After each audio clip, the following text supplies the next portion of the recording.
Hello, नमस्कार साथियों, मैं राजा बीरबल आपका स्वागत करता हूँ बीएस क्लासेस प्लेटफ़ॉर्म पर। मैं आपको पढ़ाऊँगा एलडीसी क्लासेस का पूरा कोर्स, जिसमें आपका छोटी सी क्लास रहेगी, जिसमें आपको क्वेश्चन सेशन करवाया जाएगा। आज की क्लास हमारी फिजिक्स की क्लास है, जिसमें आपका पहला क्वेश्चन मिलेगा आपको कि ज़मीन के ऊपर एक बिंदु पर किसी वस्तु की गुरुत्वीय स्थिति ऊर्जा को खाली जगह किए गए कार्यों के रूप में परिभाषित किया जाता है। तो देखिएगा इधर, मान लेते हैं कि एक वस्तु को जमीन से किसी ऊंचाई पर फेंका जाता है और वो किसी बिंदु एच ऊंचाई पर जाती है। क्वेश्चन कह रहा है कि ऊपर बिंदु पर किसी वस्तु की गुरुत्वीय स्थिति ऊर्जा को किए गए कार्यों के रूप में परिभाषित किया जाता है। जब भी एक वस्तु को फेंका जाता है तो वो जी गुरुत्वीय त्वरण के साथ ऊपर गति करती है। तो जी बराबर होता है आपके 9.8 मीटर प्रति सेकंड स्क्वायर। इसका मतलब है कि प्रति एक सेकंड इसका मान 9.8 मीटर प्रति सेकंड क्या होगा, कम होगा। तो देखो, जब भी वस्तु को ऊपर फेंका जाता है तो ये गुरुत्वीय त्वरण के विरुद्ध कार्य करती है। तो पहला ऑप्शन लिखा हुआ है, इसे गुरुत्वीय त्वरण गुरुत्वाकर्षण के विपरीत जमीन से ऊपर किसी बिंदु पर उठाने में किया गया कार्य क्या कहलाता है, तो उसकी स्थितिज ऊर्जा के गुरुत्वीय स्थितिज ऊर्जा। अब देखो, एक क्वेश्चन पूछा जाता है इसमें नेक्स्ट पेज पर कि मान लो कि यदि आप एक वस्तु को ऊपर की ओर फेंकते हो। मान लो इस वस्तु को हमने फेंका है एच ऊंचाई पर। किस ऊंचाई पर फेंका है, तो एच ऊंचाई पर। यदि आपकी एच बटा दो हाइट यानी एच बटा दो हाइट पर आपको पूछा जाए कि स्थितिज ऊर्जा और गतिज ऊर्जा क्या होगी। स्थितिज ऊर्जा और गतिज ऊर्जा हमेशा क्या होगी, बराबर होगी गतिज ऊर्जा। तो ध्यान रखना कि एच बटा दो हाइट पर स्थिति ऊर्जा किसके बराबर होगी, गतिज ऊर्जा। तो स्थिति ऊर्जा होती है आपके एम जी एच और गतिज ऊर्जा होती है आपके 1/2 एम वी स्क्वायर। तो स्थिति ऊर्जा निर्भर करती है आपकी ऊंचाई पर। किस पर निर्भर करती है, तो ऊंचाई पर। और गतिज ऊर्जा वेग पर निर्भर करती है। यदि आपको क्वेश्चन पूछा जाए कि यदि अब देखो, यदि इस बिंदु पर पूछ ले आपको एच बटा तीन हाइट पर स्थितिज ऊर्जा और गतिज ऊर्जा क्या होगी, तो एच बटा तीन हाइट पर याद रखना गतिज ऊर्जा अधिक होगी। गतिज ऊर्जा अधिक होगी स्थितिज ऊर्जा से। स्थितिज ऊर्जा से।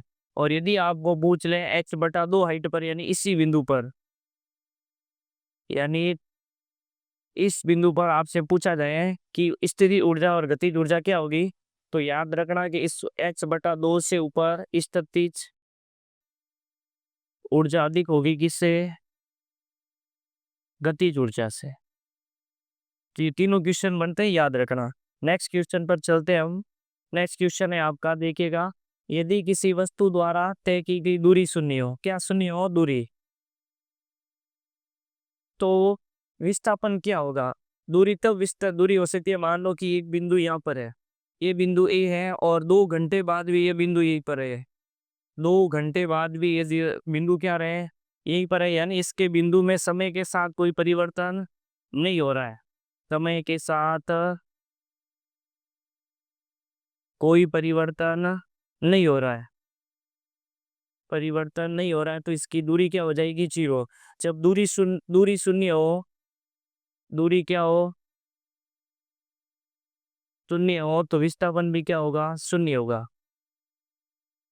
विस्थापन भी शून्य होगा। लेकिन विस्थापन शून्य होने पर दूरी कभी भी शून्य नहीं होगी। विस्थापन शून्य, तो दूरी शून्य हो ये आवश्यक नहीं है। आवश्यक नहीं है, देखिएगा कैसे नेक्स्ट पेज पर। तो इसका उत्तर हो जाएगा आपके, यदि किसी वस्तु द्वारा तय किया गया दूरी शून्य है तो 3 नंबर ऑप्शन शून्य हो जाएगी आपके विस्थापन। तो देखो, इसको समझते हैं नेक्स्ट पेज पर। मान ले कि एक बिंदु ए है और दूसरा बिंदु यहाँ से चलकर एक व्यक्ति कहाँ पहुंच जाता है, बी पर। कुछ समय बाद यदि वो वापस इसी बिंदु पर लौट आता है, तो यहाँ से मान लेते हैं इसकी दूरी डी है और वापस आएगा तो भी दूरी क्या हो जाएगी डी। तो इसकी कुल दूरी क्या होगी, कुल दूरी, तो कुल दूरी तो हो जाएगी इसकी 2d। और यदि आपको पूछ ले कुल विस्थापन, कुल विस्थापन, तो कुल विस्थापन हो जाएगा 0। अब देखो कुल विस्थापन कब कब 0 होता है, पहले क्वेश्चन, विस्थापन प्रारंभिक बिंदु पर वापस लौट आए, प्रारंभिक बिंदु पर वापस लौटे, तो उस व्यक्ति का विस्थापन क्या होगा, 0, विस्थापन हो जाएगा 0। ये ध्यान। और एक होता आपके वर्तीय पथ पर पूर्ण चक्कर में, वर्तीय पथ में पूर्ण चक्कर में विस्थापन पूछ ले, विस्थापन पूछ ले तो भी क्या हो जाएगा, 0। लेकिन ध्यान रखना वर्तीय पथ में चली गई दूरी कभी शून्य नहीं होगी। नेक्स्ट क्वेश्चन 3 नंबर, एक व्यक्ति आर त्रिज्या वाले एक वर्त की परिधि के अनुदिश दूरी पाई आर तय करता है, तो व्यक्ति का विस्थापन ज्ञात करो। मान लो कि आपके पास ये एक वर्त है जिसकी त्रिज्या आपको दे रखी है आर, क्या दे रखी है, आर दे रखी है। फिर क्वेश्चन कह रहा है कि उसको अनुदिश पाई आर दूरी तय करना है, तो वर्त की परिधि होती है 2 पाई आर, यानी वर्त का एक चक्कर लगाने में आपको कितनी दूरी तय करनी होती है, 2 पाई आर। लेकिन वो आपको पूछ रहा है पाई आर, यानी एक व्यक्ति यहाँ से शुरू होता है और कहाँ तक पहुँचता है, यहाँ तक, यानी इस व्यक्ति को इतनी दूरी तय करनी है, ये इसकी दूरी होगी पाई आर। यदि ये पूरा करता तो इसकी दूरी होती 2 पाई आर। तो यहाँ से यहाँ तक की दूरी पूछ ले तो होगी पाई आर। लेकिन बिंदु ए और बिंदु बी, विस्थापन क्या होता है कि बिंदु ए यानी कोई भी प्रारंभिक बिंदु और अंतिम बिंदु के बीच की न्यूनतम दूरी क्या होती है, आपकी विस्थापन। तो मान लेते हैं कि यहाँ से यहाँ तक आपका होगा विस्थापन, तो ये वृत्त का केंद्र हो, इधर भी 8 दूरी और इधर भी 8 दूरी, तो टोटल दूरी क्या हो जाएगी इसकी 2r। तो आपका विस्थापन क्या हो जाएगा, 2r। यदि आपको यही क्वेश्चन पूछा जाए, क्वेश्चन इस प्रकार बनाओ और यहाँ तक आपको पूछ ले से, एक व्यक्ति चलकर यहाँ से शुरू हुआ था और यहाँ बिंदु पर पहुंच चुका है, तो बताओ इसका विस्थापन क्या है, विस्थापन क्या है।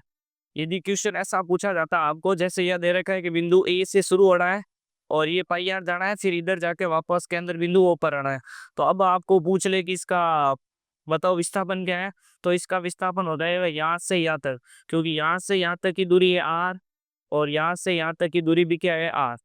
तो प्रारंभिक बिंदु और अंतिम बिंदु के बीच की दूरी क्या कहलाती है, विस्थापन। तो इसका विस्थापन क्या हो जाएगा, आर। चलते हैं क्वेश्चन नंबर 4 पर। क्वेश्चन नंबर 4 कह रहा है यदि कोई पिंड त्रिज्या आर के वर्ताकार पथ पर एक चक्कर लगाने में 30 सेकंड का समय लेता है, तो उसकी चाल भी ज्ञात करो। अब आपको पता है कि चाल बराबर होता है दूरी बट समय, चाल बराबर क्या होता है, दूरी समय। अब देखो आपको पूछा है वर्तीय पथ, तो वर्तीय पथ में एक चक्कर में दूरी होती है आपकी 2 पाई आर।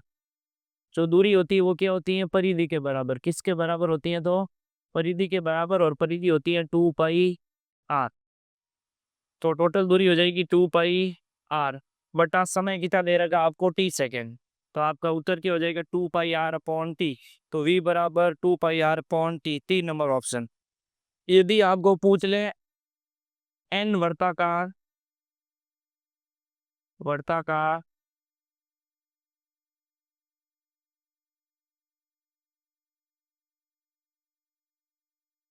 लगाने में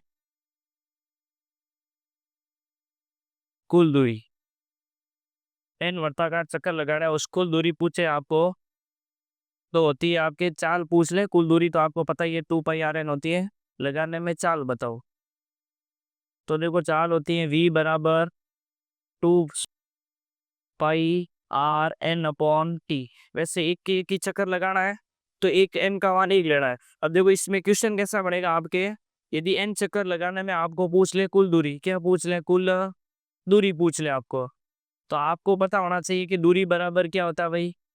दूरी बराबर होता है चाल इंटू समय। दूरी बराबर क्या होता है भाई? चाल इंटू समय। आपको कुल दूरी पूछ रही है, n चक्कर लगाना है तो कुल दूरी क्या हो जाएगी? 2 पाई r। अब देखो, यदि आपको एक चक्कर लगाना है तो n का मान 1, 2 चक्कर लगाना है तो n का मान हो जाएगा 2। तो इसलिए यहाँ लिखा हुआ n वर्ताकार, तो यहाँ क्या हो जाएगा? n बराबर हो जाएगा आपके चाल v इंटू समय होता है t। तो ये भी क्वेश्चन ध्यान रखना आपको कि 2 पाई r n बराबर v इंटू टी होता है। नेक्स्ट क्वेश्चन पर चलते हैं हम।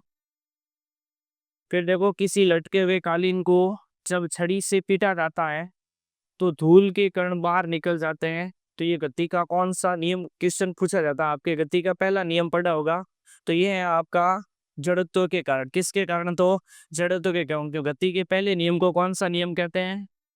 जड़त्व का नियम। गति के फर्स्ट नियम को कौन सा नियम कहते हैं? तो जड़त्व का नियम। अब देखो, सबसे पहला क्वेश्चन बनता है गति के नियम। गति के नियम किसने दिए? न्यूटन ने। कब दिए? तो 1687 में। कितने नियम दिए? तो 3 नियम। पहला नियम आता आपके जड़त्व का नियम। जड़त्व का नियम। दूसरा नियम आता आपके संवेग संरक्षण का नियम। संवेग संरक्षण का नियम। तीसरा नियम आता है क्रिया प्रतिक्रिया का नियम। क्रिया प्रतिक्रिया का नियम। अब देखो, क्वेश्चन पूछा जाता है कि गति के पहले नियम में आपको क्या प्राप्त होता है? तो क्वेश्चन पूछे कि गति के पहले नियम यानी इनर्शिया, लॉ ऑफ इनर्शिया भी कहा जाता है, ध्यान रखना इसको। तो जड़त्व के पहले नियम से आपको प्राप्त होता है बल की परिभाषा। बल की परिभाषा यानी यदि कोई वस्तु स्थिर है तो स्थिर रहेगी, गतिशील है तो गतिशील रहेगी, जब तक कि उसके ऊपर कोई बाह्य बल कार्य नहीं करे। तो ये होता है गति का पहला नियम, जिसे कहते हैं जड़त्व का नियम। और इससे क्या प्राप्त होती है आपको? बल की परिभाषा। दूसरे से पूछ ले आपको तो ध्यान रखना, बल व्यंजक। व्यंजक या बल का सूत्र, और सूत्र होता है F बराबर ma। ध्यान रखना, F बराबर क्या होता है? ma, यानी फादर बराबर होता है माँ। फादर बराबर क्या याद रखना आपको? माँ याद रखना। यानी F बराबर क्या हो जाएगा? ma। m होता है यहाँ पर द्रव्यमान और a होता है त्वरण। a क्या होता है? तो त्वरण। अब देखो, तीसरे नियम से आपको, दूसरा नियम है संवेग संरक्षण का नियम, तीसरा नियम है क्रिया प्रतिक्रिया का नियम। अब देखो, इस नियम में आपको बल की प्रकृति प्राप्त होती है। क्या प्राप्त होती है? तो बल की प्रकृति। बल की प्रकृति यानी बल हमेशा किस में पाया जाता? युग्म में। ध्यान रखना, बल किस में पाया जाता है? तो युग्म में। बल युग्म में पाया जाता है। तो ये ध्यान रखना, जड़त्व के कारण क्या होते हैं? तो छड़ी से जो भी पीटा जाता है, यदि आप कंबल को लेते हो, एक कंबल लेना, कंबल को जैसे ही झटकोगे तो वो कंबल के जो कण होते हैं वो क्या होता है? स्तर। तो यदि इसमें से डीप क्वेश्चन पूछा कि जड़त्व में कौन सा जड़त्व है, तो ये ध्यान रखना कौन सा हो जाएगा? विराम का जड़त्व है। विराम का जड़त्व है। क्योंकि कण क्या रहते हैं? विराम जब पीटा जाता है तो वो जो आपकी कंबल या कालीन होती है वो हो जाती है गतिशील। नेक्स्ट क्वेश्चन पर चलते हैं हम। Question number 6। अश्व यदि एकाएक चलना प्रारंभ कर दें तो अश्वारोही के गिरने की आशंका का कारण क्या है? यानी देखो, सबसे पहले है कि जैसे ही आपके स्तर पर कौन बैठा था? घोड़े के ऊपर एक व्यक्ति बैठा है। तो व्यक्ति क्या है? स्तर। और अब चलना कौन प्रारंभ हुआ है? घोड़ा। तो इसमें भी कौन सा आ जाएगा? आपके विराम का जड़त्व। तो क्वेश्चन लिखा है विश्राम का जड़त्व। विश्राम के जड़त्व एक और उदाहरण आता है, अचानक बस कि चलने पर बस में बस में बैठे यात्री का पीछे की ओर गिरना, पीछे की ओर गिरना। अब देखो जड़त्व होता है आपके तीन प्रकार का, कितने प्रकार का? तीन प्रकार का। वो नेक्स्ट स्लाइड पर लेते हैं हम। जड़त्व, गति के जड़त्व के कितने प्रकार होते हैं? तीन। एक होता है गति का जड़त्व, गति का जड़त्व। दूसरा होता है विराम का जड़त्व, विराम का जड़त्व। तीसरा होता है दिशा का जड़त्व, दिशा का जड़त्व। देखो विराम के जड़त्व के आपको एग्जांपल बताती है कि एक अचानक यदि घुड़सवार से घोड़ा चले तो घुड़सवार का पीछे की ओर चलना। दूसरा बताया कंबल आपके कण स्थिर है और कंबल को झटकने पर कंबल के कण नीचे की ओर गिरना। तीसरा मैंने बताया था कि यदि बस अचानक चले तो यात्री का पीछे की ओर झुकना। ये तीनों उदाहरण किसके हैं? तो आपके विराम के जड़त्व के। जब भी आपको गिरना शब्द मिले और आपकी गलती नहीं हो उसमें, तो वो हमेशा ध्यान रखना आपका गति के पहले नियम के अनुसार रहेगा। और दूसरे नियम में आप हमेशा चोट से क्या होगा? आपका बचाव, यानी हमेशा क्या होगी? रक्षा होगी। और तीसरे नियम में यदि आपके दो भी वस्तुओं के बीच क्रिया और क्या होगी? प्रतिक्रिया, और उसमें ज्यादातर क्या होगी? चोट लगने की संभावना रहेगी। तो देखो गति का जड़त्व, चलती हुई बस अचानक रुक जाए, चलती हुई बस, चलती हुई बस अचानक रुक जाए तो बस में बैठे यात्री का आगे की ओर झुकना, आगे की ओर झुकना। एक होता आपके दिशा का जड़त्व। दिशा का जड़त्व में होता है कि यदि किसी गोलाई पर, यदि वर्ताकार मोड़ पर कोई वस्तु या कोई बस, मान लेते हैं कि बस यदि बाईं ओर मुड़ रही है तो बस में बैठा यात्री किस ओर मुड़ेगा? तो दाईं ओर। तो ध्यान रखना वर्ताकार मोड़ पर, वृत्ताकार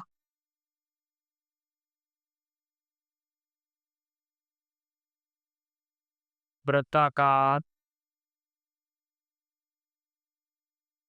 मोड़ पर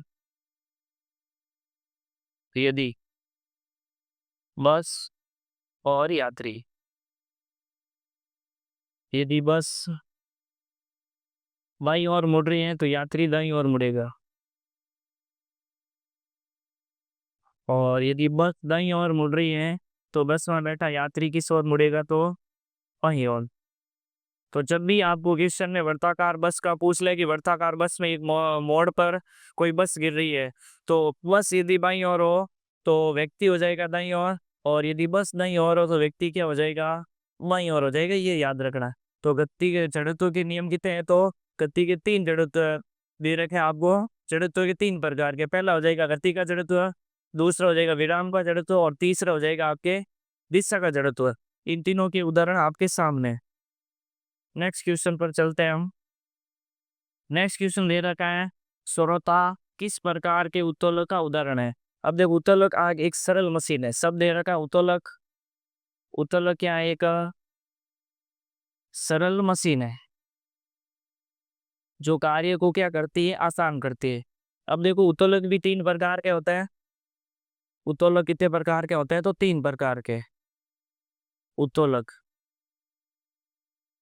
एक होता है प्राथमिक उत्तोलक, एक होता है द्वितीयक उत्तोलक, और तीसरा होता है तृतीय उत्तोलक। अब इसमें क्वेश्चन पूछा जाता है कि उत्तोलक में तीन आपको शब्द मिलेंगे, तो इसका नाम है, एक है आपके पास आयाम, एक है आयास, और एक है बार। अब देखो एक है आयाम, एक है आयास, और एक है बार। तो क्वेश्चन पूछा जाता है कि प्राथमिक उत्तोलक में कौन बीच में होता है, द्वितीय उत्तोलक में कौन बीच में होता है, और तृतीय उत्तोलक में कौन बीच में होता है। तो इसके लिए आपको एक ट्रिक याद रखनी है जिसका नाम है अबा आया। क्या याद रखना है? आ बा आया। आबा आया। आ का मतलब हो जाएगा आयास, बा का मतलब हो जाएगा भार, और आया का मतलब हो जाएगा आपके, सॉरी, आ का मतलब हो जाएगा आलम। या आयास दोनों लिख दिया तो एक लिखना आलम। ए का नाम क्या हो जाएगा आलम। आ का मतलब होता है आलम, आया का मतलब हो जाएगा आयास। क्या हो जाएगा भाई, आयास। अब देखो, पहले उत्तलक में बीच में कौन हो जाएगा तो आलम, तो यहाँ हो जाएगा पहले बीच में आलम, ये हो गया आलम। दूसरे में बीच में हो जाएगा आपके वार, और तीसरे में हो जाएगा आयास।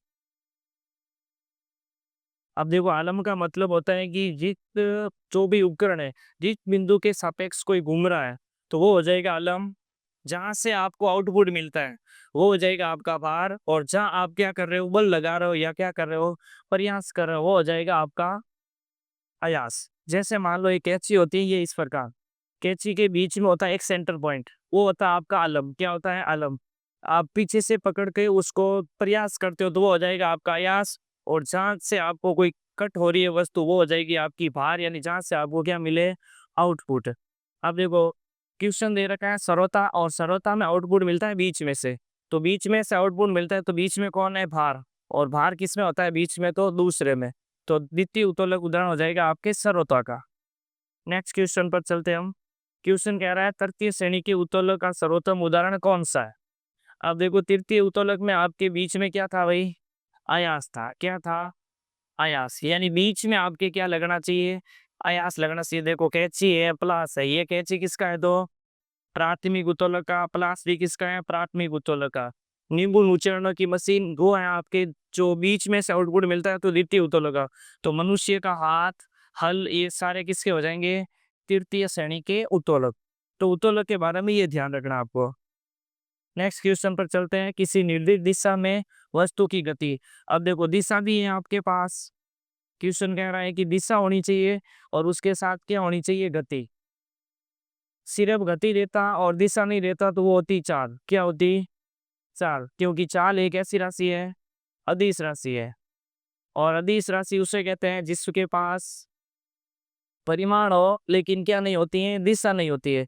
लेकिन गति के साथ आपको क्या दे रखी है, दिशा। जिसमें गति और दिशा दोनों हो उसे कहते हैं वेग। क्या कहते हैं भाई, वेग। और वेग होती है आपकी सदिश राशि। कौन सी राशि, सदिश राशि। तो सदिश राशियां वे होती हैं जिसमें क्या हो, परिमाण, और परिमाण के साथ क्या होनी चाहिए, दिशा।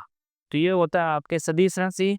तो ध्यान रखना, वेग क्या है, सदिश राशि, और चाल क्या है तो अदिश राशि। चाल होती है आपके दूरी बटा समय।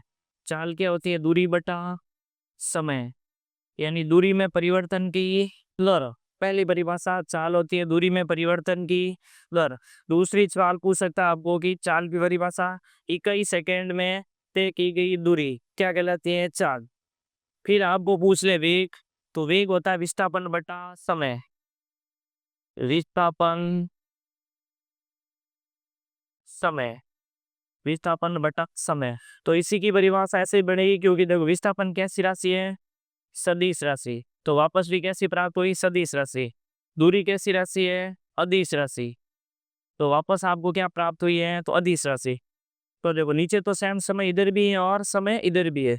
तो क्या दे रखा है, विस्थापन एक कैसी राशि है, सदिश राशि।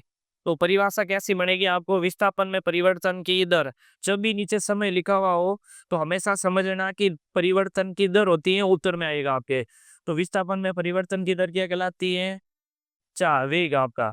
यदि आपको पूछ ले 21 सेकंड में तय किया गया विस्थापन क्या कहलाता है, आपका वेग कहलाता है। तो क्वेश्चन पूछ रहा है आपको, किसी निर्दिष्ट दिशा में किसी वस्तु की गति को क्या कहा जाता है, तो वेग। क्या कहा जाता है, वेग। अब देखो, वेग और चाल दोनों के, वेग बराबर अपने सूत्र लिखा है विस्थापन बटा समय। क्या लिखा, विस्थापन बटा समय। और चाल बराबर हमने लिखा है दूरी बटा समय, दूरी बटा समय। विस्थापन का ऐसा ही मात्रा क्या होता है, तो मीटर। क्या होता है भाई, मीटर। और समय का क्या होता है तो सेकंड। तो वेग का मात्रा हो गया मीटर प्रति सेकंड। दूरी का मात्रक भी क्या होता है, मीटर।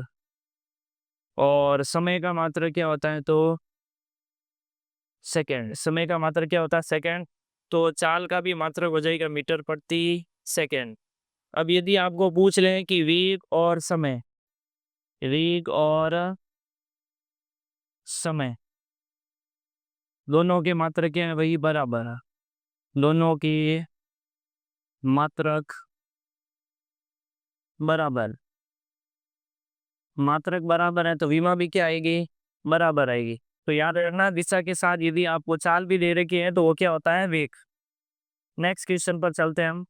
10 नंबर क्वेश्चन जो आज का लास्ट क्वेश्चन होगा आपके। मुक्त अवस्था में गिरते हुए एक पिंड द्वारा तय की गई दूरी किसके समानुपाती होती है। अब देखो मुक्त अवस्था में यदि कोई वस्तु गिर रही है, मान लो यदि वो कोई ऊपर वस्तु है, ऊंचाई से आप गिरा रहे हो किसी वस्तु को नीचे की ओर, तो जब भी वस्तु ऊंचाई से मुक्त रूप से गिराई जाती है, ऊंचाई से मुक्त रूप से गिराई जाती है, मुक्त रूप से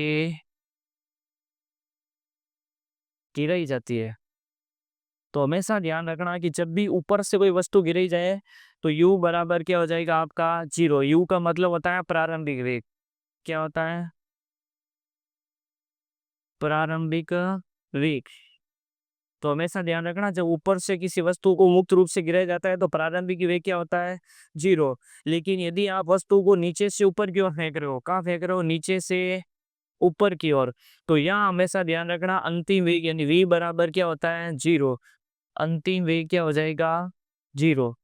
अंतिम वेग बराबर हो जाएगा 0। नीचे से ऊपर की ओर फेंका जाता है तो अंतिम वेग 0, और ऊपर से किसी वस्तु को नीचे की ओर फेंका जाता है तो प्रारंभिक वेग क्या होता है, 0। तो गति का समीकरण पढ़े होगा आपने, गति के समीकरण आप नेक्स्ट स्लाइड पर बताते हैं, इसका उत्तर लिख देना आप। अभी बताते हैं निकाल के आपको। देखो गति के समीकरण, गति के समीकरण, गति के समीकरण पता होगा आपको, किसने दिया था, तो गैलीलियो ने। किसने दिया था, तो गैलीलियो ने। देखो गति का पहला समीकरण होता है v बराबर u प्लस at। गति का दूसरा समीकरण होता है s बराबर ut plus half at square. गति का तीसरा समीकरण होता है v स्क्वायर बराबर u स्क्वायर प्लस 2s। अब देखो इसमें क्वेश्चन पूछा जाता है कि गति का पहला समीकरण किन के बीच संबंध बताता है। तो गति का पहला समीकरण संबंध बताता है आपके, देखो जब भी ऐसा क्वेश्चन पूछे संबंध का तो आपको सबसे पहले फर्स्ट पॉइंट और लास्ट पॉइंट को लेना। फर्स्ट पॉइंट क्या है, वेग, तो इसका संबंध बताएगा वेग, और लास्ट पॉइंट क्या दे रखा, समय, तो ये हो जाएगा समय। दूसरा समीकरण में पूछ ले आपको ये क्या दे रखा, एस। एस को आप कहते हो विस्थापन। क्या कहते हैं, विस्थापन, या कई बार विस्थापन के स्थान पर स्थिति भी आ सकता है। क्या आ सकता है, स्थिति। तो फर्स्ट शब्द दे रखा आपको विस्थापन, और लास्ट क्या दे रखा, समय। तो किसके बीच हो जाएगा, स्थिति या विस्थापन और समय के बीच। तीसरा समीकरण में आपको संबंध पूछ ले कि गति का तीसरा समीकरण किन के बीच संबंध बताता है, तो v स्क्वायर बराबर u स्क्वायर प्लस 2s। तो v का मतलब होता है वेग। क्या होता है भाई, वेग। और लास्ट क्या दे रखा आपको, s। s का मतलब होता है विस्थापन, विस्थापन या फिर स्थिति। तो ये तीनों ध्यान रखना। अभी हाल ही में जो रेलवे डी ग्रुप के एग्जाम चल रहे उसमें क्वेश्चन पूछा गया था कि गति का कौन सा समीकरण अंतिम वेग से क्या है, स्वतंत्र है। क्वेश्चन क्या है, गति का कौन सा समीकरण, गति का कौन सा समीकरण, कौन सा समीकरण अंतिम वेग से मुक्त है, अंतिम वेग से मुक्त है। तो इसमें कुछ नहीं, बहुत क्वेश्चन आसान था ये, कि क्वेश्चन पूछ रहे हैं गति का कौन सा समीकरण अंतिम वेग से क्या है, मुक्त है। तो पहले आप देखो, पहले में क्या आ रहा है, पहले समीकरण में अंतिम वेग देख रखा है v।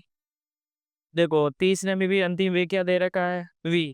तो इसका मतलब कौन सा हो जाएगा मुक्त, दूसरा समीकरण।